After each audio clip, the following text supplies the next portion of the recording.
Business analyst Boolean search string part 2।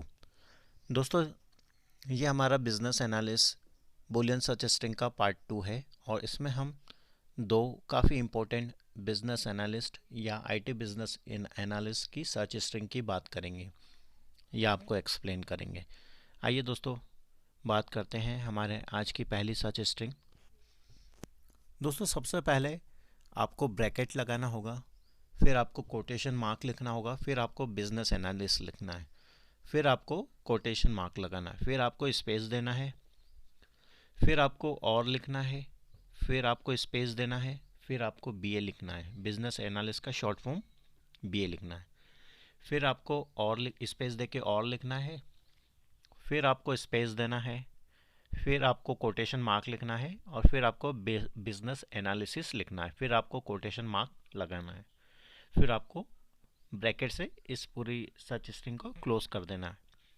इसके बाद फिर आपको स्पेस देना है, फिर आपको एंड लिखना है, फिर आपको स्पेस देना है, फिर आपको डैशबोर्ड लिखना है, फिर आपको स्पेस देके एंड लिखना है, फिर आपको स्पेस देना है और फिर आप टैब्ल्यू लिख सकते हैं। दोस्तों, ये काफ़ी इंपॉर्टेंट सर्च स्ट्रिंग है। आपको इस सर्च स्ट्रिंग को या तो आप नोटबुक में नोट कर सकते हैं या आप इसे कॉपी करके आप किसी भी जॉब साइट्स में career builder, dice, monster, Indeed या इंडियन जॉब साइट्स जैसे शाइन, नौकरी या मॉन्स्टर या लिंक्डइन, ओके, वहाँ पर आप इस सर्च स्ट्रिंग का यूज़ कर सकते हैं और काफ़ी अच्छे बिजनेस एनालिस्ट या आईटी बिजनेस एनालिस्ट के रेज्यूमेस को सोर्स कर सकते हैं। आइए दोस्तों, बात करते हैं हमारी दूसरी सर्च स्ट्रिंग।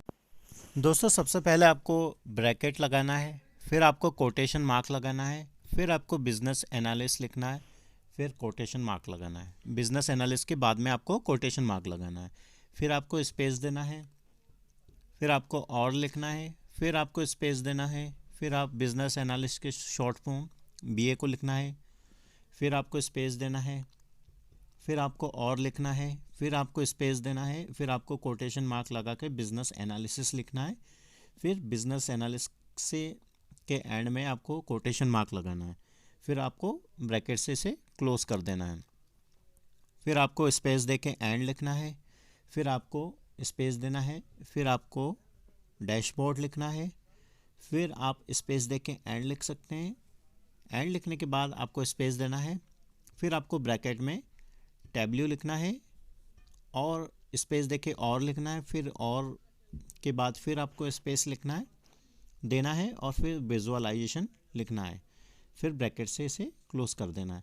दोस्तों, टैब्ल्यू एक विजुअलाइजेशन टूल होता है, इसीलिए हमने टैब्ल्यू के बाद और लिख के विजुअलाइजेशन लिखा है। आशा करता हूं दोस्तों आपको ये वीडियो पसंद आया होगा। यदि आपको ये वीडियो पसंद आया तो please subscribe my channel, like and comment. अभी के लिए बस इतना ही। Thanks for watching.